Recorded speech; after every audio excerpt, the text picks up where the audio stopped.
Esto es Trivialeando con Tomás y Vicu, el podcast de preguntas, respuestas y muchas historias interesantes. Episodio 9. La Odisea de los monos. Os doy la bienvenida a Trivialeando. Yo soy Tomás y a mí me gusta mucho hacer preguntas y entretener a la gente. Y tengo aquí a mi lado una vez más... ¿A Vicu? ¿Y a ti qué te gusta, Vicu? A mí me gusta responder correctamente a las preguntas que me vas formulando, con la máxima precisión, y cuando toca y apetece sacar la artillería pesada. La artillería pesada es una metralleta de datos Básicamente. que hace Vicu para sorprender a todo el mundo. Por supuesto, vamos a aclarar que Vicu no conoce estas preguntas, las hemos hecho yo y Sofía, que es la otra productora, que igual quiere saludar, a ver. Hola. Que está ahí detrás de las cámaras. Y Vicu obviamente no las conoce, porque si no, pues no tendría ninguna gracia. Ninguna, desde luego. Y bueno, Vicu, ¿cómo lo vas a hacer hoy? ¿Cómo te ves? Con ganas, yo vengo a eso. Yo vengo a machacar a la peña y a acertar 20 de 20. Eso es. A mí me gusta mucho decir que Vicu es el villano del Trivial. La verdad es que sí. Pero realmente, si es la primera vez que nos estás escuchando, lo que te viene ahora son 20 preguntas de Trivial que yo le voy a hacer a Vicu y te voy a hacer a ti en casa. Y bueno, él las va a ir respondiendo y tú las puedes responder también. Y puedes llevar la cuenta de cuántas vas acertando. Ujú. Y bueno, si quieres medirte contra Vicu, pues allá tú. Tienes un problema. Y si no, simplemente pues a disfrutar y a escuchar un poco historias interesantes. Sí, hombre, sí. Venimos a pasárnoslo bien y a disfrutar. Sí. Dicho esto, vamos a empezar con la primera pregunta. Venga. ¿Cómo se llama el signo ortográfico que consiste en dos puntos horizontales sobre una letra? ¿Cómo se llama el signo ortográfico que consiste en dos puntos horizontales sobre una letra? En español, claro. Ujú.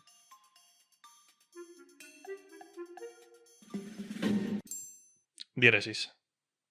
Correcto, diéresis. Respuesta correcta. También se le conoce como crema, ¿Mm? que es una cosa que yo he leído, no había escuchado en mi vida, pero resulta que viene del francés porque en francés se dice crema, o algo así, que es una palabra que viene del griego.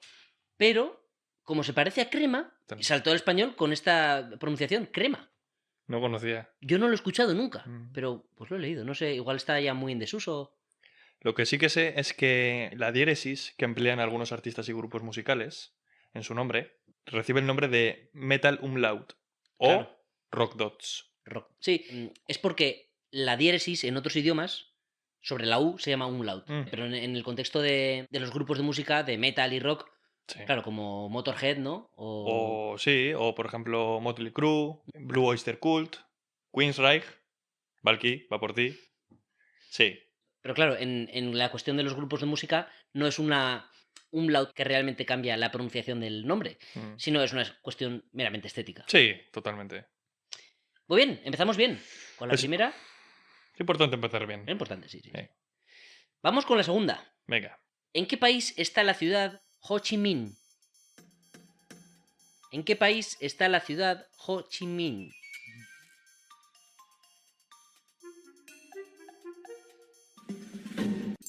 Vietnam. Correcto, Vietnam. ¿Anteriormente conocida como? Saigón. Correcto. Sí, pero ¿anteriormente conocida como? Uf, ni idea. Era muy difícil. Prea Nocor. Prea Nocor. Prea Nocor. Me la apunto. Con H al final de la Prea. Importante. Importante. Y claro, Ho Chi Minh, antes Saigón, era la capital de Vietnam, Ujú. pero ya no lo es. Importante. Ahora la capital es Hanoi. Hanoi. Correcto. Muy bien, bastante bien. No te sabías el Prea Nocor, pero bastante bien. Venga. Apunto, ¿eh? Apunta, apunta. Apunto. Prea Nocor, me ha gustado. Vamos con la 3. Venga. ¿Qué instrumento predecesor del sextante se usaba para medir posiciones con estrellas? ¿Qué instrumento predecesor del sextante se usaba para medir posiciones con estrellas?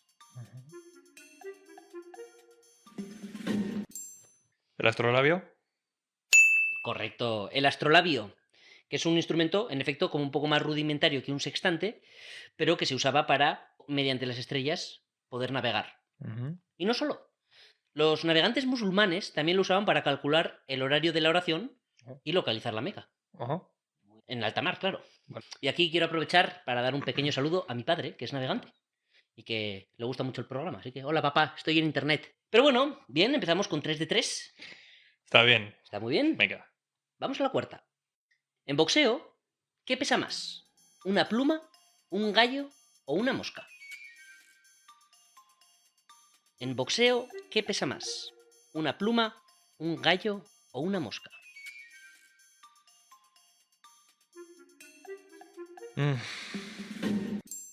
¿Gallo?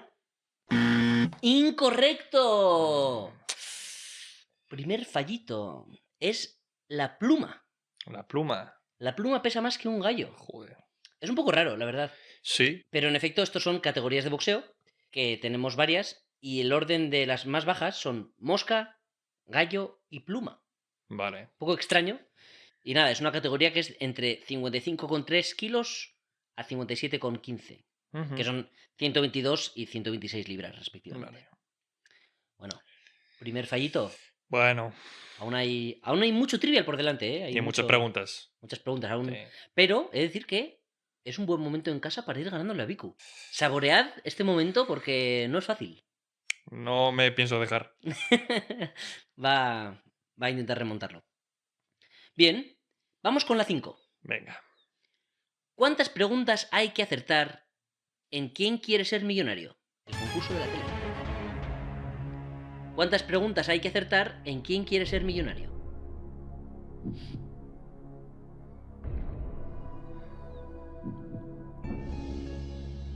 ¿15?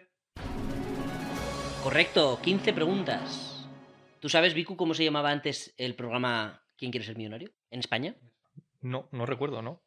Se llamaba 50 por 15. Ah, vale. Porque eran 50 millones de pesetas Vale, por vale. 15 preguntas. Ahora que lo comentas sí me suena el nombre, pero Es no demasiado. sabía... Vicu es demasiado jovenzuelo. Si eres un poco mayor que Vicu, igual te acuerdas del nombre. Sí, si es 50 conocido, por ahora 15. que lo has dicho, sí. Sí, sí. El mismo programa, tal cual. Vale. Solo que cambiaron el nombre cuando cambiaron a los euros. Vale, vale. Vale, y te voy a hacer una pregunta extra. ¿Tú quieres ir a ¿Quién quiere ser millonario? Algún día sí, lo tengo en asuntos pendientes, claro. Ir a reventar la banca. Espero que sí, espero que sí. Y espero que yo sea el comodín de la llamada. Lo serás. Aunque no tengo ni idea, pero bueno, me llamas y... Bueno, nos echamos un saludo, Nos aunque echamos sea. un saludo, sí, sí. Vale, pues yo te voy a contar la historia de la persona que se ha llevado el bote de ¿Quién quiere ser millonario que menos sabía de todos. ¿Eh? Sabía mucho menos que tú y que cualquier otro participante del show. ¿Quién es este tío? ¿Cómo llegó a ganarlo? Pues se trata de Charles William Ingram, Ujú. que era un excomandante del ejército británico, Ah. que suena súper fancy, pero realmente era más pobre que las ratas. Porque claro, excomandante y bueno, al final pues tenía problemas económicos. Él y su mujer Diana, Ujú. que ojo, su mujer Diana y el hermano de ella habían ya concursado en este mismo programa. Ah, Esto todo en Reino Unido, claro. vale. Y habían ganado algo de dinero, pero no se habían llevado el bote. Ujú. Y no fue suficiente como para que en el futuro no tuvieran problemas económicos. Ujú. Y en esta situación se encontraban Charles y Diana. Necesitaban dinero y se les ocurrió obviamente lo de quién quiere ser millonario, pero a Diana no le dejaban volver al programa, Claro. porque ya había concursado. Ujú. Entonces decidieron hacer lo lógico, apuntar a Charles. ¿Cuál es el problema de esto? Que Diana y su hermano sí que parecen candidatos a venir a Trivialeando. Pero Charles, no. Realmente no. Pero decidieron que bueno, que era una buena oportunidad, que nunca se sabe, ¿no? Ujú. Y entró el 9 de septiembre de 2001 al programa de televisión ¿Quién quiere ser millonario? Y empezó a concursar y fue mal. Obviamente porque no tenía ni idea y en las 4 o 5 preguntas, que son las más fáciles, se fundió 2 comodines. ¿En serio? Hizo muy mal. Pero ahí se les acabó el tiempo de grabar y tenían que volver al día siguiente. Ujú. Y claro, llegaron a casa Charles y Diana y dijeron, oye, esto va mal.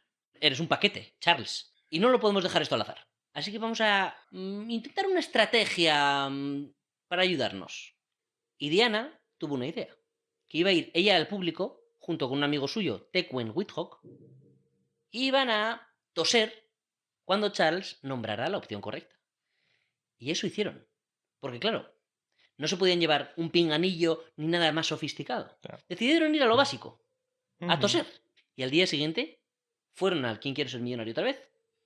Y claro, lo curioso es que Charles no parecía que se supiera las respuestas, porque siempre estaba dudando. no daba nunca la respuesta directa. Siempre decía, la A podría ser Carlomagno, a ver, la B, y las iba diciendo, y cuando nombraba la correcta, o Diana o el amigo tosían. Y entonces dudaba el tío un poco más y decía, no, sí, esta, la C. Todo el mundo estaba en plan de, ¿qué está pasando? Porque es un tío que claramente no tiene ni idea, parece que la está haciendo todas a voleo, pero al final acaba acertando. Y fue, y siguió, y se llevó el 1.000.000 de libras. Joder. Claro, no acaba aquí la historia. Los productores, durante todo el programa, estaban bastante extrañados, diciendo, ¿cómo es posible que este tío que ayer claramente hizo el paquete, Se fundió los comodines en... en 5 preguntas, de repente ha contestado las otras 10, como dudando todo el rato, pero acertando? Ya. Y además sus sospechas se aumentaron cuando después del programa escucharon en el camerino que Charles y Diana estaban discutiendo a grito limpio. Mm. Cosa un poco rara después de ganar 1.000.000 de libras, que nunca se sabe, ¿no? Pero les pareció un poco sospechoso. Ligeramente sospechoso. Y entonces, cuando les dejaron marchar, los productores revisaron las cintas. Ujú. Y vieron claramente la estratagema de la tos. Y de hecho es gracioso porque cuando ves el vídeo del programa, que está disponible, Ujú. le enfocan a Diana en primer plano, porque claro, al final es como la mujer del concursante que está ahí nerviosa, ¿no? Por a ver si gana el dinero.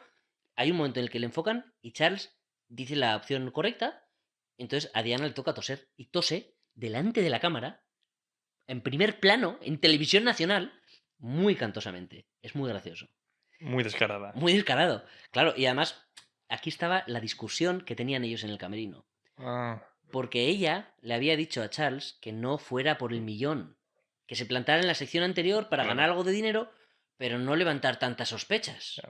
De hecho, pues hubiera podido hacerlo y decir, qué suerte he tenido, jope, qué dicharachero soy, qué suerte he tenido. Adiós. Pero le entró la gran codicia a Charles, eso levantó muchísimas sospechas. Diana le echó la bronca por no seguir el plan y les pillaron. Les llamaron a casa y, oye, Charles, que el cheque este de 1.000.000 de libras que No va por no eso. tiene muy buena pinta, no creo que te llegue. Y llamaron a la policía. Y les cayó 18 meses de prisión. A Charles y a Diana. Y al amigo, por alguna razón, 12 meses. Ninguno de los tres Mm. llegó a ingresar en prisión, Ujú. pero sí que tuvieron que pagar una multa de 115.000 libras. Uf, Que claro, no las podían pagar con el millón que habían ganado. claro. Sería una jugada buena. Entonces, bueno, que la verdad es que no creo que les viniera muy bien pagar esa cantidad de dinero. Pero bueno, bien, aquí acaba la historia de Charles William Muy buena. Ingram, Muy buena. el más inculto ganador de Quién quiere ser millonario. Y después de esta historia viene el recuento. Viku ha acertado 4 de 5. Ujú. Bien, No está mal. comienzo normalito. ¿Y en casa? ¿Vas llevando la cuenta? ¿Cuántas vas? Espero que 5 y así le ponemos un poco nervioso a Viku. Bien, pues pregunta 6. ¿En qué año se dio el crack de la bolsa de Estados Unidos? Ujú. ¿En qué año se dio el crack de la bolsa de Estados Unidos?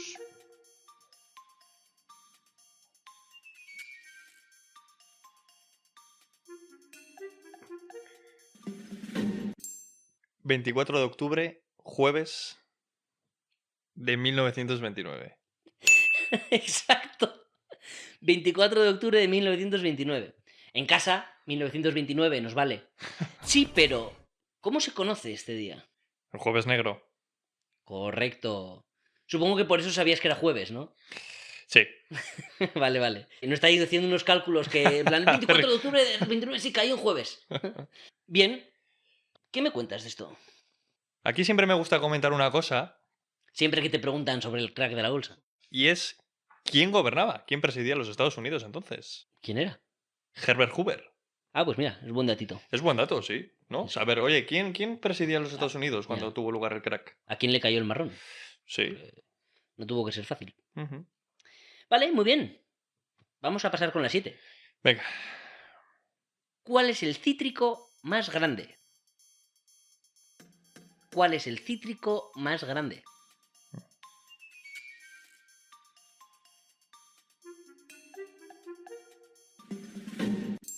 ¿El pomelo?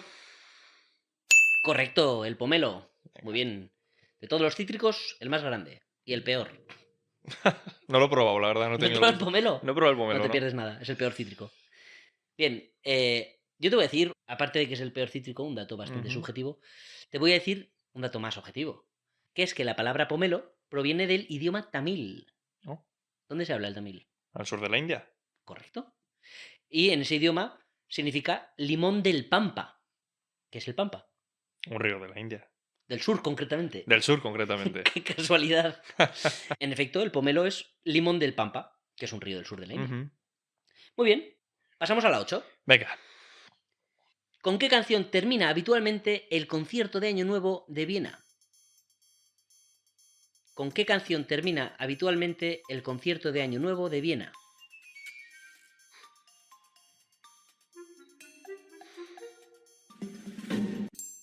Con la marcha Radetzky. Correcto, la marcha Radetzky. Muy Ujú. buena. La típica que todos los austríacos van dando Sí, van al palmas. unísono con las palmas. Sí. Yo ¿Qué me aquí cuentas? tengo cositas que darte, ¿eh? Con la marcha Radetzky. ¿Sí? Sí, sí. Obviamente. Que sí. Cuéntame. El compositor fue Johann Strauss, padre. Ah, No confundir con con Johann Johann Strauss, Strauss, hijo. hijo. Eso es la precisión quirúrgica a la que se refiere Vicu. No vale Hombre, decir Johann Strauss no es muy no, preciso, es el padre. es que creo que queda de manifiesto la importancia, Sí, en sí, este caso, de no confundir al padre con el hijo. sí. Bueno, es verdad que la mayor fama se la gana el hijo, ¿vale? Ah, Porque la mayoría de las piezas que compuso han alcanzado más relevancia que lo que compuso el padre, o sea, ¿vale? el Johann Strauss famoso es el hijo. Sí, Johann Ah, Strauss, hijo, ¿vale? De hecho, el hijo compuso el Danubio Azul, ujú. que es la penúltima pieza que se interpreta, ¿vale? En el concierto de Año Nuevo. Y la última es la marcha Radetzky, la Del que padre. del padre, efectivamente. Qué bonito. Entonces, alguno dirá, oye, ¿qué es esto de la marcha Radetzky? ¿De dónde viene Radetzky? Bueno, el nombre alude a un mariscal. Es que no ha salido nunca aún en Trivialeando, pero los mariscales es como uno de los temas favoritos de Vicu en general. El Para, mariscal. para ser más concretos, mariscales napoleónicos son mis favoritos. Este no es napoleónico, pero bueno, aún así está bien. Este era austriaco. Austriaco. Y en ese momento, cuando la compuso Johann Strauss, Padre. padre, este Joseph Radetzky estaba implicado, involucrado en la primera guerra de independencia italiana, ¿vale? Estamos hablando de la segunda mitad del siglo XIX. Y enfrentó al imperio austriaco contra el reino de Cerdeña, Ujú, ¿vale? Y digamos que Johann Strauss padre le quiso rendir homenaje componiendo esta pieza en su honor. ujú. Pero no acaba aquí la cosa, porque esto ha sido un datito, Esto ha sido un buen bicudato, ¿sí? ha sido un buen bicudato. Pero no termina aquí la cosa. Te traigo algo mejor. La artillería pesada. Vamos a soltar un poco de artillería pesada. A ver. Y es que estas dos piezas que te digo, el Danubio Azul y la Marcha Radetzky, siempre se han venido interpretando en el concierto de Año Ujú, Nuevo, ¿vale? En Viena. Pero a mediados del siglo XX, en la segunda mitad, se decidió que terminase el concierto con estas dos piezas, ¿no? Antes se venían interpretando, pero estaban dentro del repertorio, ujú. pero en otro orden. Bueno, el primer director que decidió que el concierto de Año Nuevo finalizaba y concluía interpretándose la marcha Radetzky fue Willy Boskowski. Perdón, es que no. ¿Qué dato es ese? ¿Te ha gustado? ¿Cómo se llama? Willy Boskowski. Y es el que decidió terminar con estas dos Él canciones. decidió, oye, vamos a terminar y concluir el concierto de Año Nuevo ejecutando la marcha Radetzky. Esto sí que es un bicudato, pero de los gordos, ¿eh? Es muy bueno este, sí. Madre mía. No me puedo, no puedo quedármelo para mí No, esto. hombre, no. Lo Sería tengo que muy compartir. egoísta. Lo tengo que compartir. Sí. Sería muy egoísta quedártelo para Willy ti. Boskowski. Willy Boskowski, qué bueno. Bueno, vaya metralleta de datos, ¿eh? Hasta bien. Así que bueno, vamos a pasar a la 9. Venga. Te pregunto, ¿qué saga de libros adaptada a televisión escribió Hugh Howey? ¿Qué saga de libros adaptada a televisión escribió Hugh Howey?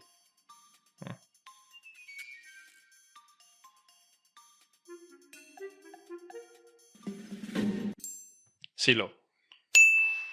Correcto, Silo. Me has sorprendido, Vicu. Pensaba que esta le ibas a fallar. ¿Cómo lo sabías? ¿Te digo la verdad? Sí, claro, obviamente.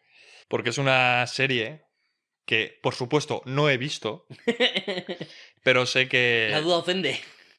Pero sé que me has hablado de ella bastantes veces, sé Ujú. que Sofi tú la habéis visto. Y un día se me ocurrió meterme a ver un poco de qué iba. Y obviamente Y, en vez de ver un episodio, te leíste el artículo de la Wikipedia. por supuesto, Y por te acordaste supuesto. del nombre del tío. Sí, y un poco leí el argumento Ujú. y lo apunté, claro. Muy bien, muy bien. Legítima razón por lo que saberlo. Mm, Sí. Y bueno, no voy a hacer mucho spoiler, ni del libro ni de la serie, pero voy a contar una historia relacionada y antes tengo que hablar un poco del silo. ujú, Porque en esta saga de libros y serie, todo lo que se conoce en esta historia es una sociedad que vive en un silo enorme, en una especie de macro edificio bajo tierra, ujú. en el que tienen de todo y no salen por diversas razones que os dejaré descubrir. Y básicamente viven ahí, bajo tierra. ¿Y por qué te cuento esto? Porque no es tan alejado de la realidad como podría parecer. Ujú, Te voy a hablar de la ciudad subterránea más grande del mundo. ujú, Y esta ciudad es muy vieja. Se estima que se construyó en el siglo VIII a.C. ujú. Pero, curiosamente, no se descubrió hasta 1963. Oh, Pasaron, vamos, 2000 y pico años. Pero, ¿cómo se descubrió? Pues porque un campesino turco se dio cuenta de que en su casa, que ya era un poco cuevera, empezaban a desaparecer sus gallinas. Y entonces empezó a investigar y se dio cuenta de que había una especie de pasadizo detrás de un muro y que se estaban escapando por ahí las gallinas. Y excavó un poco y encontró esta pedazo de ciudad enorme de 85 metros de profundidad. Tiene 18 niveles. Y tiene nombre. Se llama Derinkuyu. del Incuyo. Derinkuyu, sí. Se dice que la construyeron los hititas. Vaya míticos. Míticos Vaya míticos hititas. hititas. Sí, sí. Yo no conocía a los hititas. Participaron en la batalla de Cádiz contra Ramsés II. Y su capital estaba en Atusa. Natusa. Muy bien. Pues esta ciudad está en Turquía, Vale, en la sí, sí. región de Capadocia. Ujú, eran de allá. Pero también se dice que fueron los frigios los que la expanden y la Ujú, hacen tan grande como está en oh, la actualidad, durante el periodo bizantino. ok. Y la verdad es que es una pasada de sitio. Tiene, como he dicho, 18 pisos, que no está... O sea, imagínate 18 pisos. Ya es mucho. Es mucho. Joder. 85 metros. Ahora mismo solo hay 8 de los pisos abiertos al público, Ujú, a modo un poco de museo, pero tiene 18. Y contaba con un montón de cosas, con entradas secretas, túneles de ventilación, porque claro, si haces un fuego, por ejemplo, bajo tierra, ya. una cueva, pues si no dejas salir el humo, pues Ujú. es mal, te vas a asfixiar. Tenía templos para rezar, zonas de rituales y una cosa muy importante, prensas de vino. Ah, claro. No vas a estar encerrado en una ciudad bajo tierra sin un buen vino, por favor. Tenía establos para vacas, incluso, después del vino, pozo de agua potable. Ah, Varios pozos por- que eran pues unos agujeros que llegaban a un suministro de agua. ujú, Y claro, pues esto se dice que se usaba en tiempos de guerra para esconderse completamente. ya. Pues podías alojar ahí hasta 20.000 personas. Ojo. Es que es casi del tamaño que se describe en Silo. Ujú, Yo creo que el Silo es un poco más grande, tiene 130 y pico plantas, pero vaya, que para ser una ciudad real y por aquel entonces, vamos, me ujú, parece una sí, sí. obra de arte. Sí, sí, una obra de ingeniería. Sí, sí, muy, muy bueno. Totalmente. De Rincuyo. Del Incuyo, la apunto. Muy bien, muy Muy bien. buena. Hay que apuntar. Y vamos a pasar la 10. Venga, ¿Sabes qué significa esto, Vicu? la super pregunta. Correcto. Si es la primera vez que escuchas este podcast, la pregunta 10 es la super pregunta, a mitad de trivial, y es un poquito más difícil que las demás. No significa nada más, solo es para que nos pille por sorpresa y para que Vicu se ponga un poco nervioso. La verdad que impone, ¿eh? La super pregunta. Joder. A ver si te la sabes. Mucha responsabilidad. Vamos allá, la Venga. 10, la super pregunta. ¿Cuál es la dinastía china que duró más tiempo? ¿Cuál es la dinastía china que duró más tiempo? Ujú.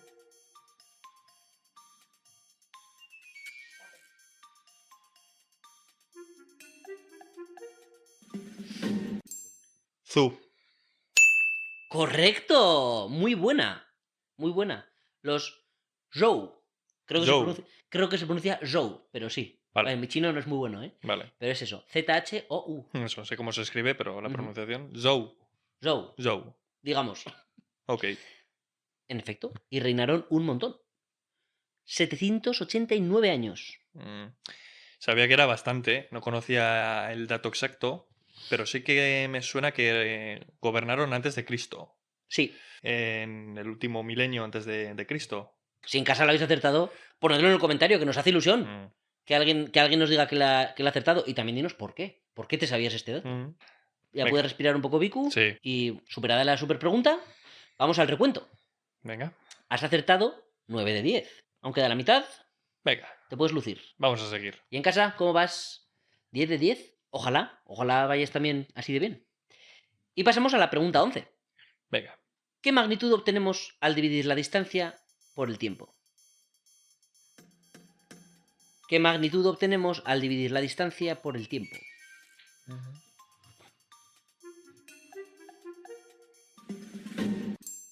la velocidad. Correcto, la velocidad, que se mide en... Metros por segundo. Exacto, en el sistema internacional, vaya. Ujú, Hay muchas otras unidades de medida, como por ejemplo los nudos. ujú. Otra unidad náutica, otra vez, saludo a mi padre.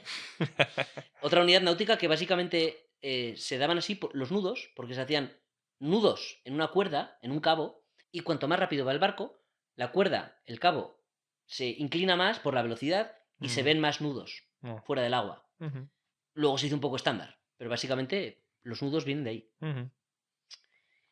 Vale, muy bien. Venga, Pasamos a la 12. venga. ¿A qué estudio pertenece la película Shrek? Ujú. ¿A qué estudio pertenece la película Shrek?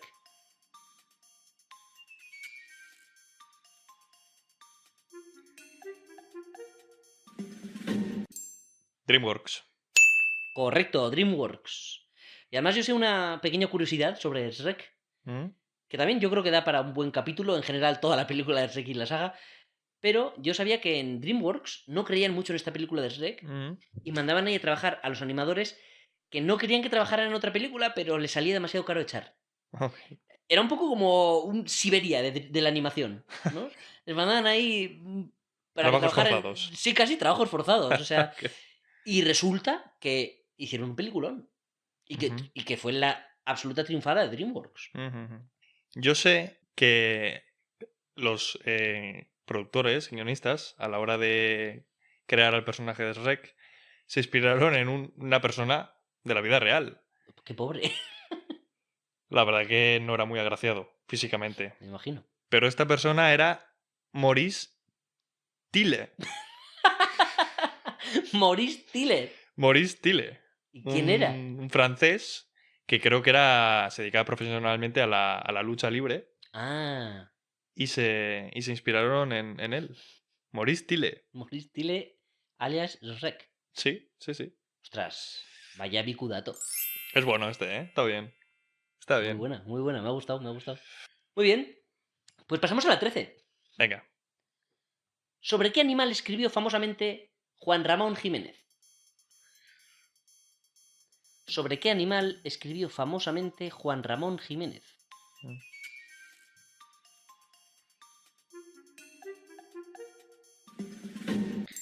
Sobre Platero. Un burro. Correcto, el burro platero. Mm, En casa si has dicho burro nos vale, si has dicho platero nos vale. Burro platero nos vale. ujú. En efecto, escribió sobre Platero, que no sabemos, quizá Platero fuera la inspiración de Asno en Shrek. Estaría bien, ¿eh? Sí, son eso, el Moristile y Platero. Y La, Platero. la inspiración de, de Combinación. Shrek y Asno. No confundir, no confundir. A Platero con Asno, por Ujú. favor. Bien, pasamos a la pregunta 14. Venga. ¿Qué queso se utiliza tradicionalmente en el tiramisú? ¿Qué queso se utiliza tradicionalmente en el tiramisú?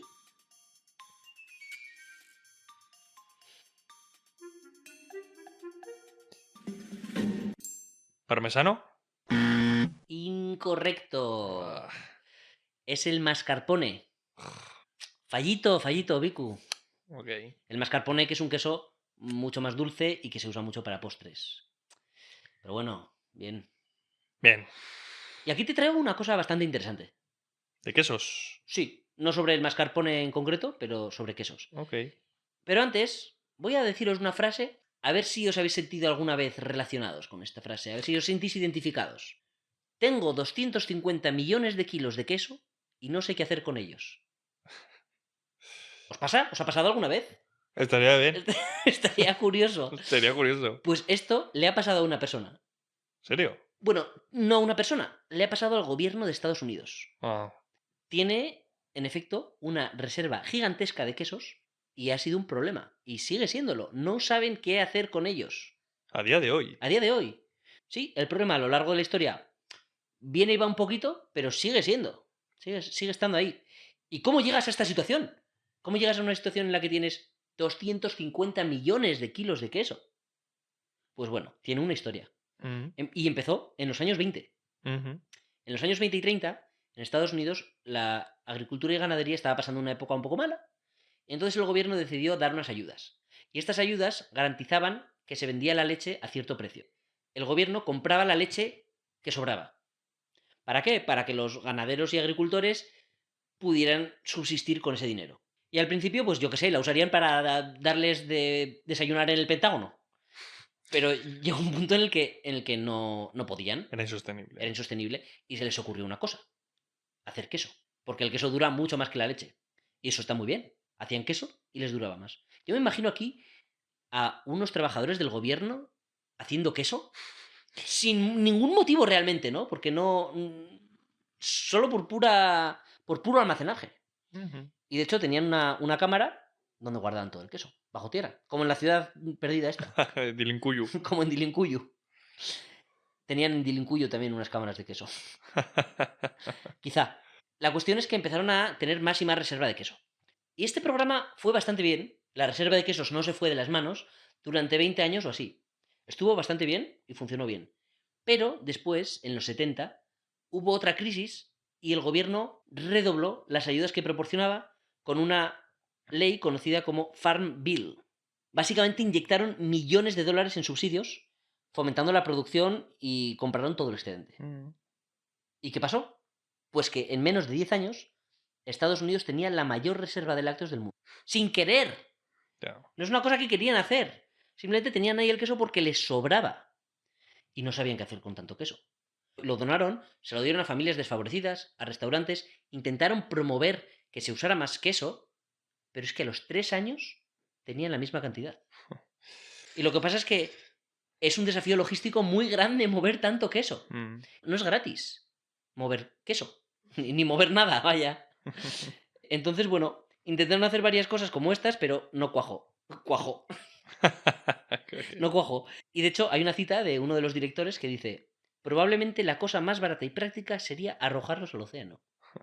Deberían hacer como una atracción, algo en plan de: ven aquí y llévate tu queso gratis. Y yo qué sé, que te den Estaría bien. que te sellen el pasaporte o algo, no sé. Sí, sí. Muy bien, vamos a pasar a la 15. Venga. ¿Qué suborganización de la ONU se dedica a la educación, la ciencia y la cultura? ¿Qué suborganización de la ONU se dedica a la educación, ciencia y cultura? La UNESCO. Correcto, la UNESCO. La UNESCO, que es, en efecto, una rama de la ONU, son realmente los que tienen que subvencionarnos el podcast. Sí, estaría bien, Sí. la verdad. Si conocéis a alguien de la UNESCO, por favor, Hacednoslo saber. hacednoslo saber. Dejadnos en los comentarios. Mandadles un email, decirnos. Sí, pero ¿quién dirige actualmente la UNESCO? Uf, es que lo he estado, lo he estado mirando para prepararme esta pregunta y sí que sé que el director de la ONU es un portugués, Antonio Guterres, obviamente, el secretario general. y en la UNESCO es una francesa, Vas muy bien. Es Pero una no me sé el mujer nombre. francesa. pero no me sé el nombre. Audrey Azoulay. Audrey Azoulay. Audrey Azoulay. Me acabo de mirar la Wikipedia de esto y me había llamado la atención que eran un portugués y una francesa, pero no me acuerdo del nombre. Azoulay, si nos estás viendo, ya sabes lo que tienes que hacer. A financiar, Azoulay. Muy bien. Venga. Oye, buenos datitos, ahí he soltado. También. ¿Cómo sabías quién era la presidenta de la UNESCO? ¿Y por qué no? Ya está. Siempre. Siguiente. Con eso ya está, ¿Y está por qué claro. no? ¿Y por qué no? ¿Y por qué no? Muy bien. Y antes de pasar a la 16, Ujú. vamos a hacer un recuento. Venga, Llevas 13.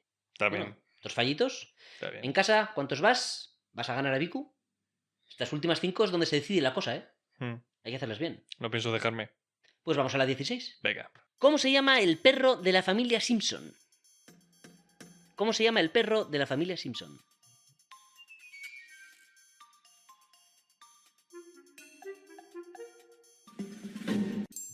Pequeño ayudante de Santa Claus. Correcto, en inglés, Santa's Little Helper. Ujú. Muy bien, ¿qué nos cuentas? Porque los Simpson sí que la has visto. Sí. Bueno, pues el pequeño ayudante ya tiene protagonismo en el primer capítulo de Ujú. la primera temporada, vamos. Sale desde el principio. Sí, sí, sí.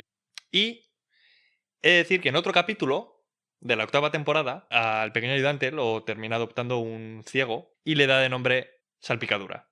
Oh, es verdad, es verdad. Entonces, si en casa has respondido salpicadura, también nos vale. Sí, sí, sí. A mí me haría especial ilusión que alguien dijese Salpicadura antes que pequeño ayudante. Muy bien, muy bien. Es bueno, sí. Vale, pues vamos a pasar a la 17. Venga. ¿Por qué es conocido Carlo Ponzi? ¿Por un musical? ¿Por una estafa? ¿Por un movimiento artístico? ¿O por una jugada de ajedrez? Ujú. ¿Por qué es conocido Carlo Ponzi? ¿Por un musical? ¿Una estafa? ¿Un movimiento artístico? ¿O una jugada de ajedrez?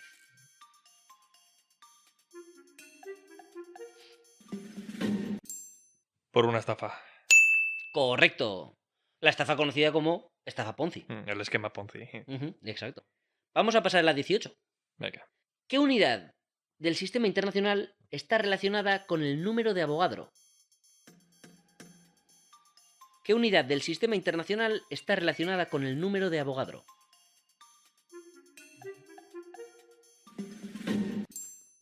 El mol. Correcto, el mol. Es una unidad que básicamente mide la cantidad de sustancia. Ujú. Dice básicamente que en un mol hay 6,02214076 por 10 a la 23 unidades elementales.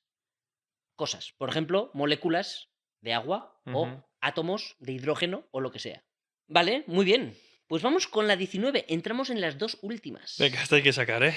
¿En qué saga de videojuegos podemos encontrar a Stan, Elaine, Wally y Murray? ¿En qué saga de videojuegos podemos encontrar a Stan, Elaine, Wally y Murray? Monkey Island. Correcto, Monkey Island. Esta también pensaba que le ibas a fallar. Bueno, sé que te gusta bastante el Monkey Island. Sí, sí, a mí me gusta mucho, es una de mis sagas de videojuegos favoritas. Y podría estar mucho tiempo hablando del Monkey Island, porque me gusta mucho, pero vengo a darte una historia un poco relacionada. Ujú. Realmente está relacionado con los monos en América. Porque el Monkey Island es una saga que se basa en piratas en el Caribe. Un poco un Caribe ficticio, pero es el Ujú. Caribe. Y como su propio nombre indica, hay al menos una isla en la que hay monos. Y es curioso porque todos los monos en la vida real vienen de África. Ujú. Pero es verdad que en la vida real, no solo en el juego, hay monos en el Caribe y en toda América. ¿Cómo han llegado hasta ahí? Porque no son nativos de allá. Ujú. Pues es una historia bastante interesante, que a mí me ha gustado mucho cuando la he descubierto. Ujú. Básicamente se dice, la hipótesis más aceptada, es que hace 30 millones de años unos monos cruzaron el océano. Y parece una locura cuando lo dices así. Pero te voy a dar ciertos factores, ciertos datos, que hace que sea un poco más plausible. Ujú. El primero es que hace tanto tiempo, hace 30 millones de años, los continentes estaban más cerca. Ujú. No estaban juntos. Estaban a 1500 kilómetros, América y África. Ya es. Que ya es, sigue siendo un gran charco, Sí. la verdad es que sí. Pero bueno, un poquito menos. Y además, la corriente del este al oeste era mucho más fuerte que ahora. Ujú. Ya se van sumando cositas que hacen que, bueno, igual sí, ¿no? Igual sí. Más cosas. Se cree que por aquel entonces el océano Atlántico, lo que viene a ser ahora, era mucho más pacífico. Ok. Había muchas menos olas, muchas menos turbulencias. Y además llovía a diario. Con lo cual, bueno, esos son todo cosas positivas. Pero me queda un dato muy importante. ¿Cómo llegaron los monos? Por muy calmachicha que estuviera el mar. 1500 kilómetros de mar. Pues resulta que se dice que llegaron en una balsa natural. Ujú. ¿Qué es eso? Pues un desprendimiento de tierra con algún árbol y algunas cosas que flota y va a la deriva. Ujú. Y claro, pues tenía monos. Y esto parece muy poco probable. que se desprendiera un trozo de tierra, formara una balsa con monos y llegara a América. Pero es la hipótesis más manejada, Se cree que es lo que pasó. ¿sí? Y luego está la parte fácil, que es reproducirse. Y ya está. Y llenar de monos América. Eso es mucho más fácil que 1500 kilómetros de océano. Pero hay una cosa que me gusta además que tiene que ver con un experimento del pensamiento, que es la idea de que si tienes infinitos monos, con infinito tiempo, infinitas máquinas de escribir, eventualmente van a recrear las obras de Shakespeare. Y eso es verdad, ¿no? Realmente es cuestión de tiempo y es cuestión de monos. Y en este caso, hacía falta que pasara una vez. Que un grupo de monos llegara en una balsa. Y pasó. Y pasó. Claro, hay muchísimas veces que no pasó. Y realmente no es tan raro que en tantos millones de años haya pasado una vez. Muy bien. Pues vamos con la última. Acertarla esta, ¿eh? Sí. ¿Cómo se denominan las células que contienen un solo juego de cromosomas? ¿Cómo se denominan las células que contienen un solo juego de cromosomas?